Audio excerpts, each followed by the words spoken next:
Do you want to get out of plans, but you have no idea how your practice would survive it? Well, there's an idea that a lot of our clients have been trying over the last year or two that has been working out real well to do this. And that's what I want to share with you in this week's tip.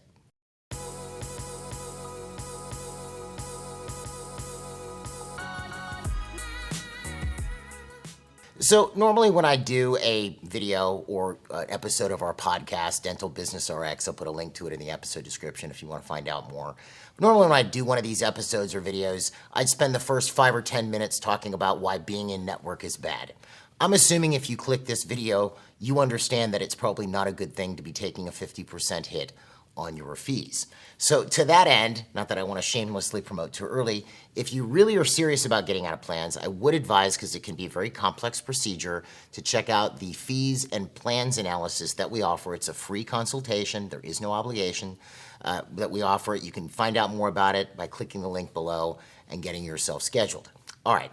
Now that being said, what is this idea that our clients have been using to get out of network? Well, let me give you a scenario and it'll kind of explain the idea. When you drop a plan, and just so you know, it's not as bad as you think it might be. There are a few plans which when you drop them are a little worse, and we're not talking about HMOs, we're talking about PPO type plans. There are a few plans that are pretty bad. One rhymes with Belta. Yeah, okay, fine. I'm not gonna get into it, where you'll get a lot of pushback from the insurance company themselves. You usually don't get that much pushback from the other companies. But when you drop out, if you do it badly, the average patient loss is only about 30%, okay? Now, that being said, wouldn't it be great to get that patient loss a lot lower? Well, let's take a look at something for a second. What procedure codes do you do the most in your practice? And if you want, you can go check your software, pause the video and go check your software. I'm gonna bet that they are preventive and diagnostic codes, hygiene type codes, x-rays, things like this, cleanings, periodic exams, bite wings, etc. These are the codes that you are charging out for the most because usually, especially if you have 2-3 hygienists, they're seeing a lot more patients than you, the doctor, are seeing. So get this concept for a second. You've dropped out of network and your in-network benefit for hygiene fees was $140 for adult pro fee, bite wings, and an exam, okay? Now, your normal fee is $305 for those 3 procedures. So mom brings the 2 kids to the practice, okay, and obviously child pro fee is a little different, but whatever.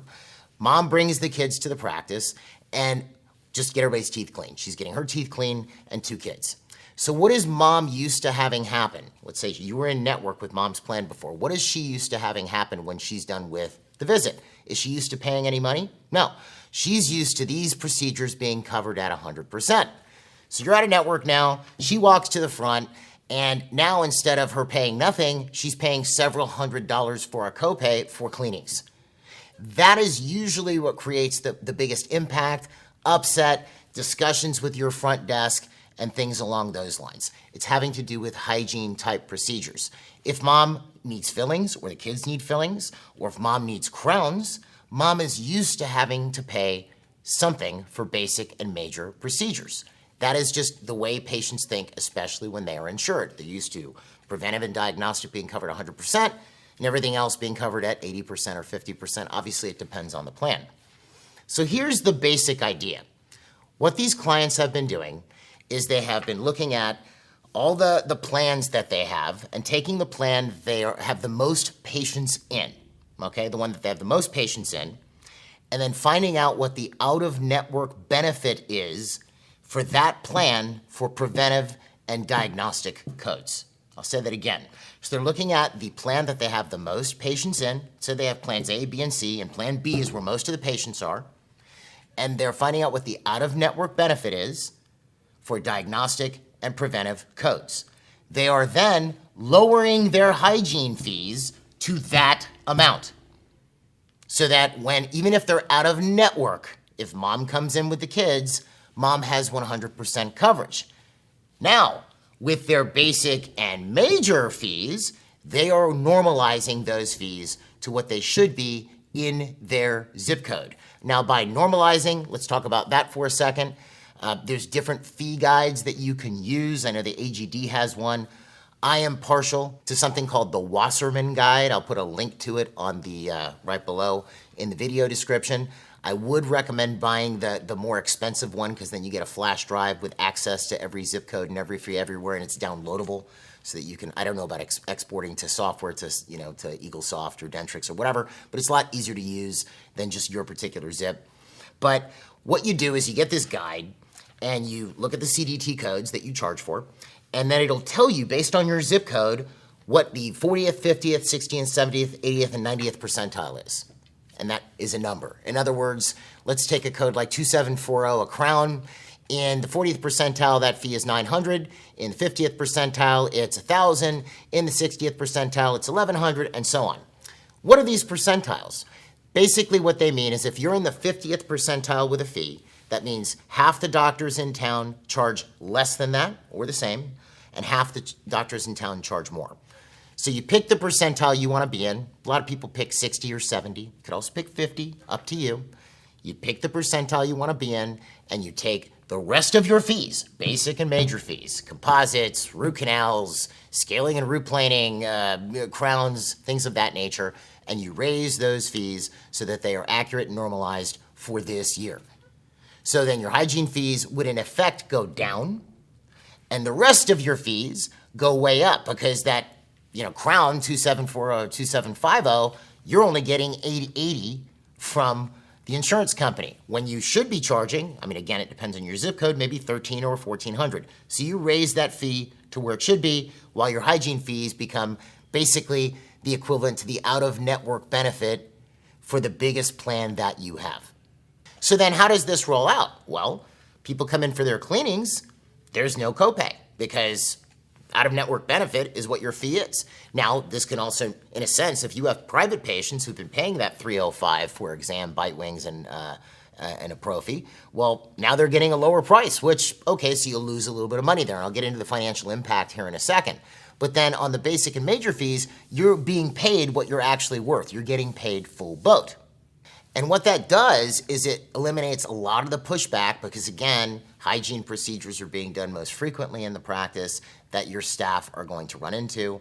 And the only time there's going to be a point where a patient actually has to pay for something because, the insurance isn't going to cover it all is when there's a basic or major procedure happening, which they're used to paying something for anyway.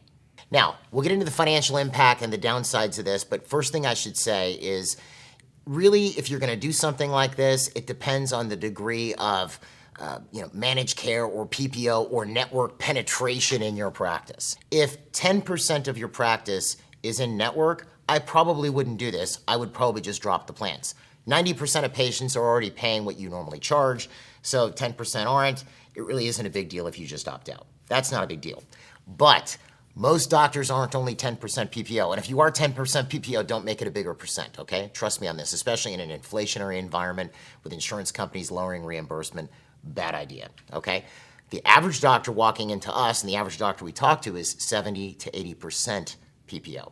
That's when what I'm describing here actually becomes very helpful and effective. So what are the downsides? It lowers hygiene revenue, okay? Especially with patients who are paying full boat because they don't have any type of insurance, okay? But you make that up big time in your other procedures. It could mess, if all the doctors in your area did this, it could technically mess with the UCR for your area, usual and customary, because now they're gonna set it based on everybody's fees being that low. So it could be a little bit of a race to the bottom with hygiene fees. And I know hygienists are expensive, but then let's look at the financial impact. A healthy practice charging normal fees would have 30% of their revenues coming from hygiene. I'll say that again. Healthy practice charging normal fees gets 30% of the revenues from hygiene. And keep in mind, some of those revenues are scaling and root planing, which you're going to raise the fee on those to the normal fee. So the numbers I'm going to give you aren't going to be 100% accurate. They're a little worse. They're worst case scenario. So let's say in your practice, you're collecting right now $150,000 and you're mostly PPO. So you're writing off 40 to 50% on most procedures. So let's say 30% of that $150,000 is hygiene fees. So that's $45,000 coming from hygiene and $105,000 coming from basic and major procedures that the doctor is doing. Okay, so 150, 105 from the doctor, or doctors, and 45 coming from hygiene. We're assuming it's all PPO. So obviously, if you were getting full fee, it'd be a lot more. So let's say you do what I'm describing here. Well, okay, what would happen? If your basic and major fees, let's say you've been taking a 40% cut across the boards. If you raise your basic and major fees and you normalize them, all of a sudden the production of basic and major goes from 105,000 to 175,000. Whereas you keeping your hygiene fees low, so your hygiene fees stay the same. They stay at 45,000. So now the practice is collecting $220,000 a month, and you're doing the exact same amount of work. Okay, you've seen a $70,000 increase or 67% increase in revenues by doing this. Plus you're at a network, okay, and you're making it easy for patients to come in and see the hygienist.